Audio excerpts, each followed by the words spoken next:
ত্রিদীপ, তুমি আমাদেরকে খুব ভালো ভালো কাজ উপহার দিয়েছো সবসময়, সেটা অনেক বছর ধরে সেটা চলে এসেছে। বাট আমি যেটা জানতে চাইবো যে তুমি কলকাতায় ভালোই কাজ করছিলে, হঠাৎ করে বম্বে যাওয়ার ডিসিশনটা তুমি কেন?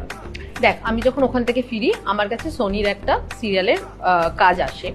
তো ওদের চ্যানেল আর প্রোডাকশনের মধ্যে গন্ডগোলের জন্য ইভেন ওরা আমাকে আলাদা করে 3 মাসের জন্য থাকা খাওয়া প্লাস আমাকে হিন্দি শেখানোর জন্য প্লাস সব নিচ্ছিল, কিন্তু ওদের মধ্যে গন্ডগোলের জন্য কাজটা হয়নি জামাও।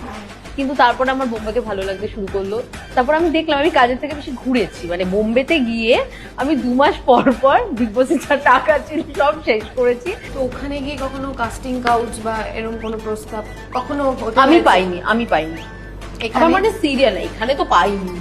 এখানে সিরিয়ালে না, আমি ছবির জগৎটা জানি না, কিন্তু সিরিয়ালে হয় না।